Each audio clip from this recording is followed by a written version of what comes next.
Hi, everyone. Welcome to Mama Wears Athleisure. I am your host, Mariela de Santiago, a first-time mom. We focus on all things mom with tips to help make life easier and more organized for all you mamas out there.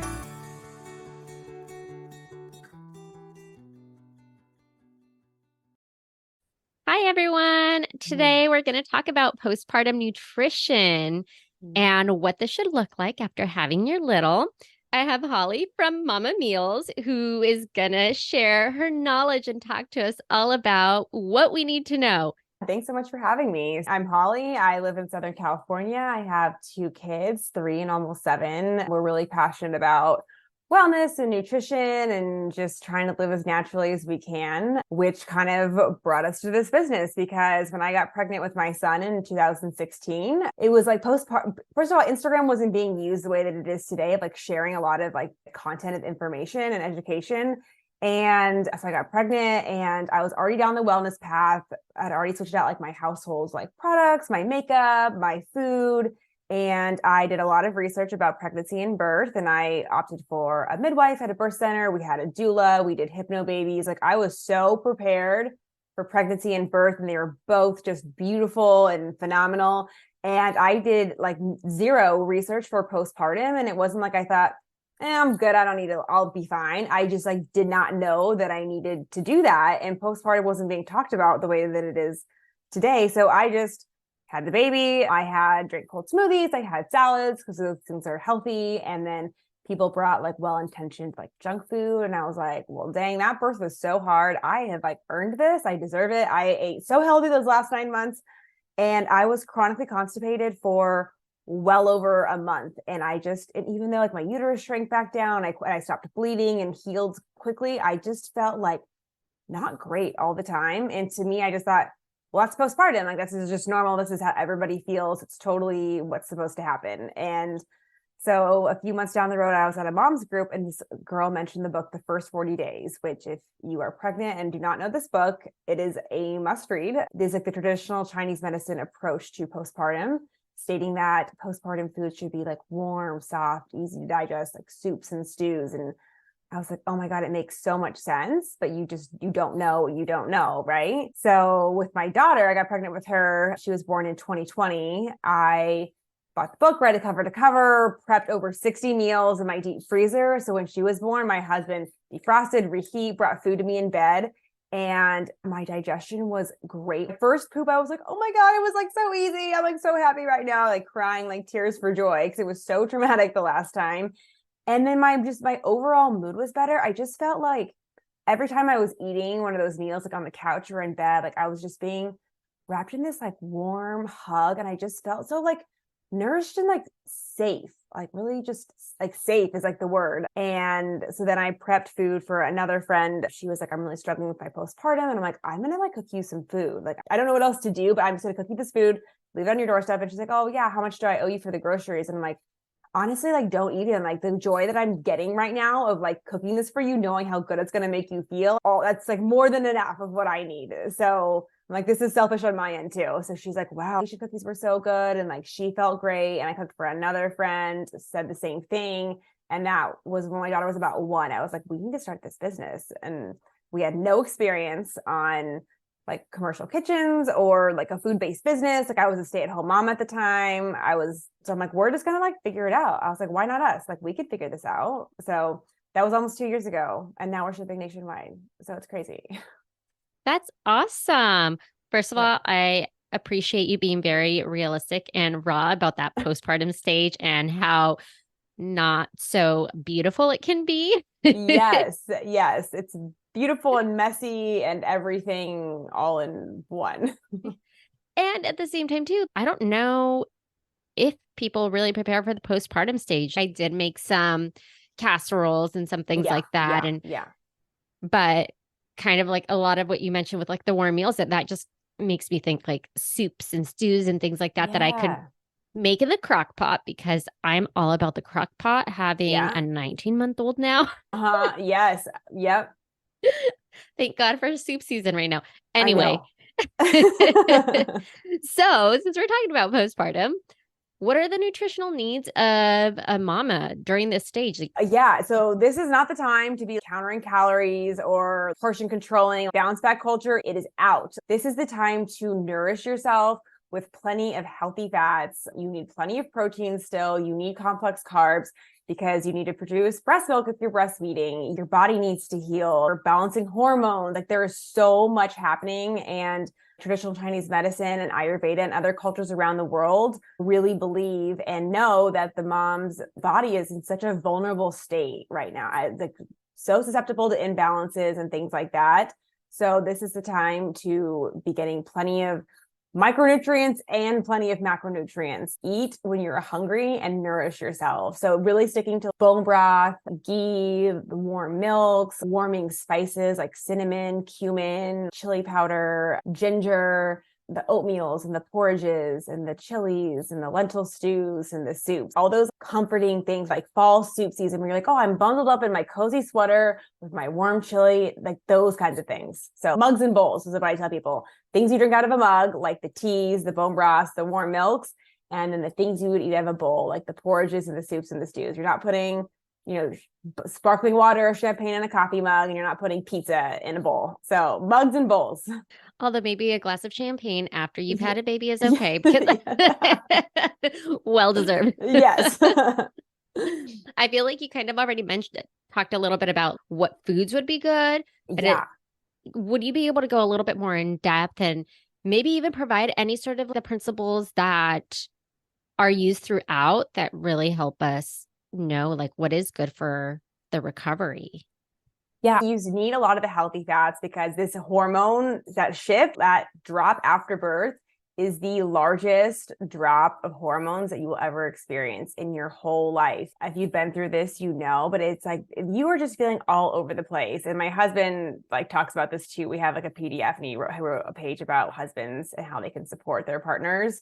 And he's like, just think of yourself as the concierge or the 5-star resort. Like no request is too out there or big from a guest. You just handle it, and no matter what, the guest is always right. But yeah, I mean, especially nutrition, I always look at nutrition too. It's not even just the food you're eating. It's the quality of your sleep. It's the quality of your community. Are you connecting with the earth? So the food is important, and that's my strength of where we come in. But it's really all the things are you feeling loved on by friends and family, or are you isolated? Are you getting your feet in the grass every once in a while and connecting with the earth? Is there somebody to help you kind of try and get those chunks of sleep when you can and help hold the baby and things like that? I'm not a registered dietitian, so I don't like to make very specific recommendations because each person is so individual. But really, it's sticking to, you need a lot of protein still, you need a lot of fat. The fat will help with your digestion, it will help balance your hormones, it will help with your mood.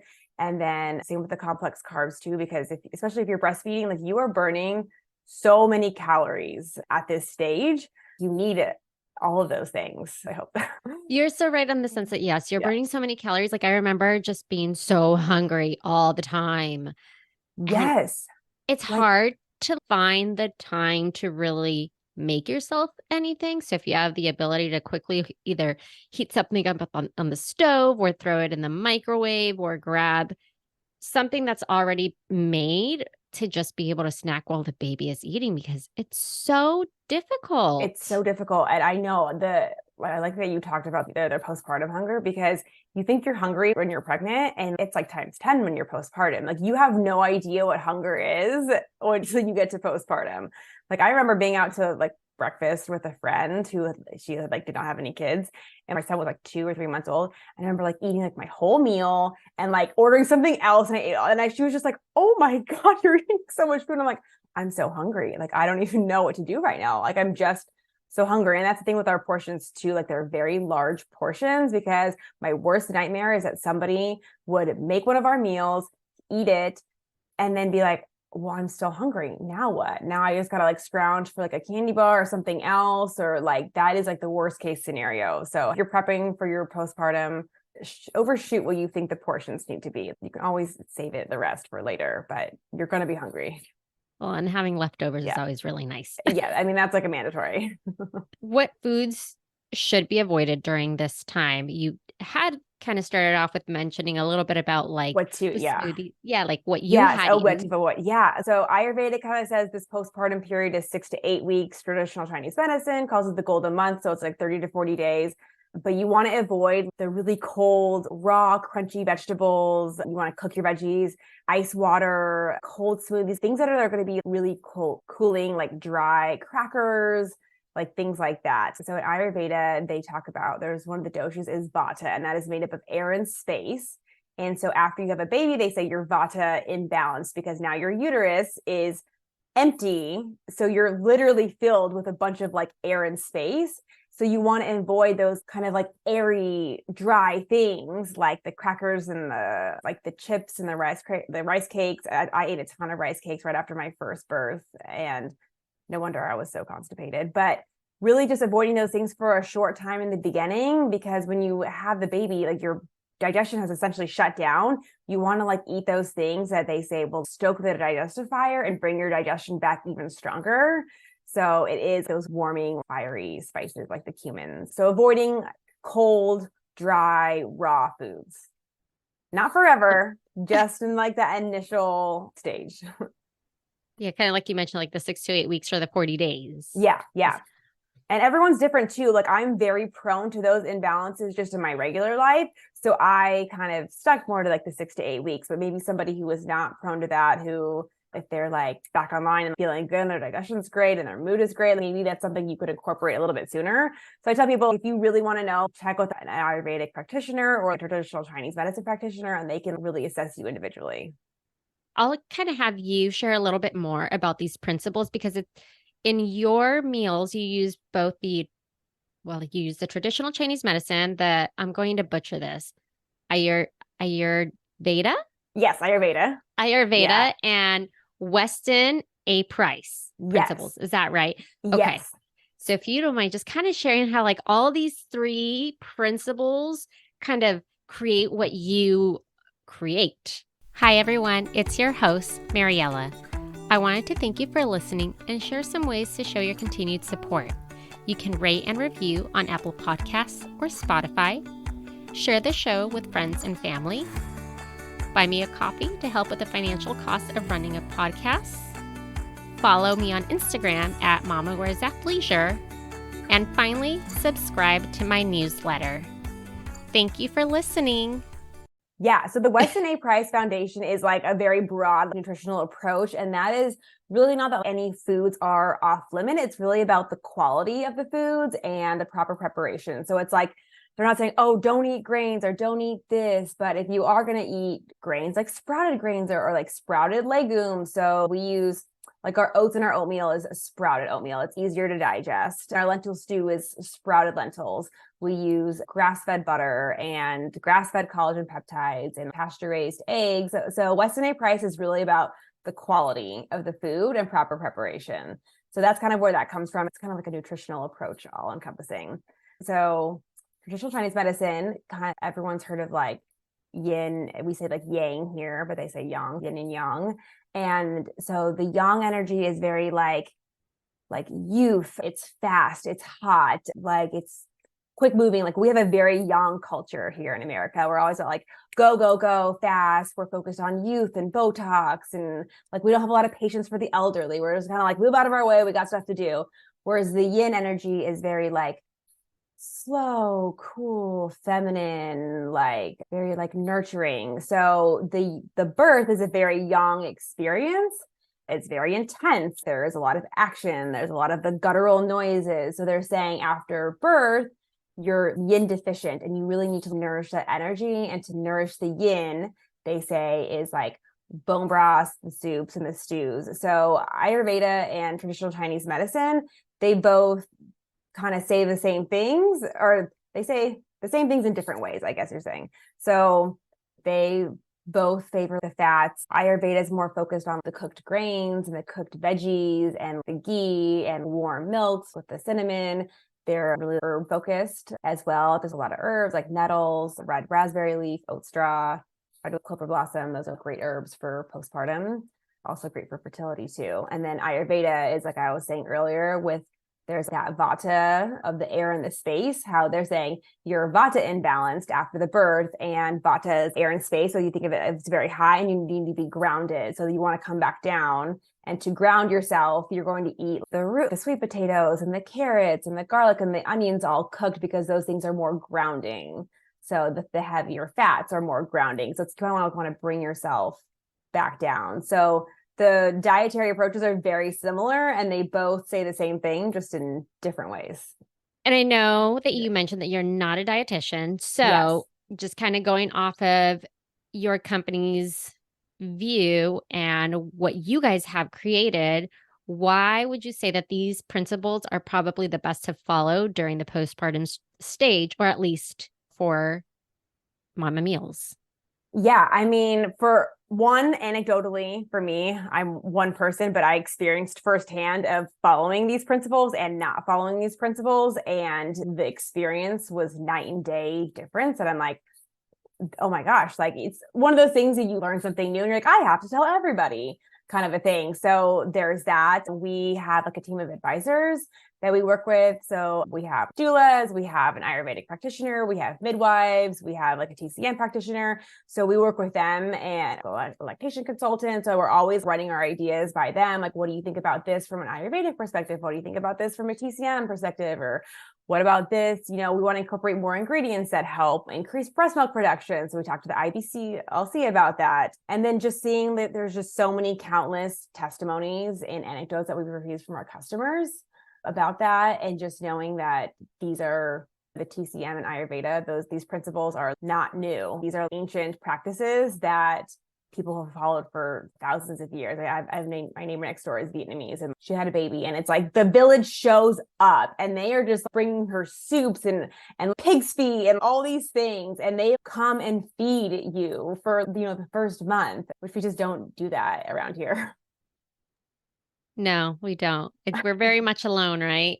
It's Very very alone. much I know. the bounce back culture, which yes, I feel like it's maybe not as big, but you still kind of see it, especially if you're on social media, which doesn't help. Yes, I know. I was definitely a victim of that the first time around. Like, I just felt like, I don't know, it's hard not to get sucked in to that. Yeah. But having been through it, I feel like you're a little bit more prepared the second time mentally and emotionally, just because knew what to expect, I guess. But the second time I was like, I am not. So I know that your meals do tend to focus on the animal product, or they all have an animal product or ingredient in it. Yeah. Do you think that you guys will expand to cater to other dietary needs? Like, we are plant-based, so I just kind of think in the sense of myself, like, yeah. I would not want anything that has an animal product, or somebody that's vegetarian. And I know that there's so many different diets out there, but totally. Yes, that is a really good question. So it depends on what level of vegetarian people are, because like our khichdi has ghee in it. So some people are like, oh, I can tolerate the ghee. Like, that's fine with me because there's no meat in it. And like our lentil stew, it has bone broth. So some people feel like as long as there's not like pieces of meat, then they're okay with that. So obviously, if that's the case, those people are fine with like the oatmeals. And we do have a build a box option where people can customize their own box. So that's great. But I have, in my research from traditional Chinese medicine and Ayurveda, have talked about that the postpartum is such a depleted state that they do recommend, if people are open to it, like trying animal products just for this short period, maybe not like full on meat if that's not something that you're comfortable with, but maybe trying like a bone broth or a grass-fed butter, because gram for gram, they are so nutrient dense, and then going back to like a plant-based style after that. So I have had a lot of customers who have incorporated some of those things at that time and then gone back after their first month or fourth trimester to being more plant-based, incorporating some things that are totally plant-based. That is something I would love to like probably maybe include in like 2024 down the road. We can expand our menu to much bigger. But right now we do like to include like collagen peptides or bone broth or something that is so like protein and nutrient rich, if we can, just to get a good bang for your buck in the nutrition for what you do eat. Finally, my last question. Do you have any other tips, suggestions, or recommendations?